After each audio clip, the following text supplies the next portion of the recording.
بەر لەوەی دەستبەرین بۆ ئەو تیغەی گردنی قوربانیەکان لە لاشەیان جیا دەکاتەوە، بەر لەوەی خوێنی قوربانیەکان نیەت و مەبەستی دڵمان یەکلایی بکاتەوە، بەر لەوەی شادی جەژن بمان خاتە حاڵەتی خۆشیەوە، پێویستە قوربانی لە دڵ و دەروونماندا بکەین.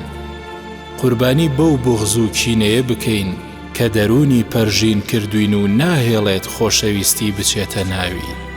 قوربانی بەو ئەنانیەت و خۆپەرستیە بکەین کە تەنها خۆمان دەوێت و کەسی ترمان پێپەسەند نییە. دەبێت بەر لە قوربانی بە سەقیلی و چروکی ناو دڵمان بکەین کە گیرفانی گەورەی بۆ دنیا دووریوە و وا هەز دەکات هەرگیز مردن بەسەریدا نایەت. خۆشەویستان، قوربانیکردن بە ماڵ و دارایی دوای قوربانی بە دڵ و دەروون و ناوەی مرۆڤی ئیماندار دێت. دەبێت ناوەوەمان بەر لە دەستمان، دەبێت دڵمان بەر لە گیرفانمان، دەبێت ڕۆحمان بەر لە حاڵمان حازری قوربانی بێت. کاتێک جەژن شادی دێنێت کە دڵمان کردبێتە قۆچی قوربانی و چاک بوو بێتەوە لە غەل و غەش. قوربانی شادی بۆ دڵ و دەروونێک ناهێنێت هێشتا پڕبێت لە کینە، خۆشی بۆ دەروونێک ناهێنێت لێوان لێو بێت لە دنیاویستی.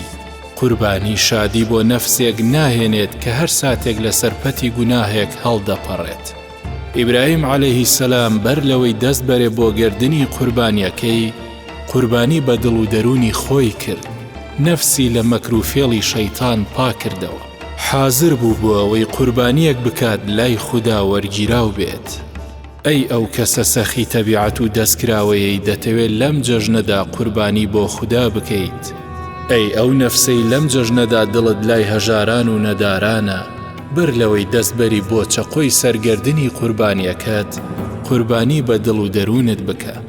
قوربانی بەو نەفسە بکە بە درێژایی چەند ساڵ خۆی لە ناو تەب و تۆزی گوناهکاریدا بینیوەتەوە. قوربانی بەو دڵ و دەروونە قوڵە بکە کە بووەتە چاڵی گوناه. قوربانی بە خۆت بدە بەوەی بەندەی خودایت و ئیدی لێرە بەدواوە بێفەرمانی ناکەیت. خۆشی جەژن و چێژی قوربانی دەچنە ئەو دڵانەوە کە بەر لە هاتنی جەژن خاڵین، بەر لە هاتنی جەژن چۆڵ کراون. خۆشی جەژن دەچێتە ناو دڵی چۆڵ، دەچێتە ناو نەفسی خاڵی. خۆشەویستان، قوربانی مەڕێک یان مانگایە کۆتایی ئەو قوربانیەیە کە دەبێت بڕوادار بیکات. خوددا قوربانیەکی دەوێت کە دەروون لەگەڵیدا ئامادە بێت.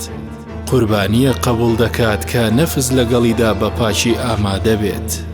قوربانیەکانتان بەر لەوەی بە چەقۆ سەر ببڕن، بەر لەوەی گۆشتەکانیاندا بەش بکەن، ڕژدی ناو نەفستان سەر ببڕن. لاکی دنیاویستی و غەل و غەش فڕێ بدەن. ئەو کات خوددا خۆشی و شادی جەژن دەکاتە جوانترین دیاری و ڕۆحتانی پێشا گەشکە دەکات.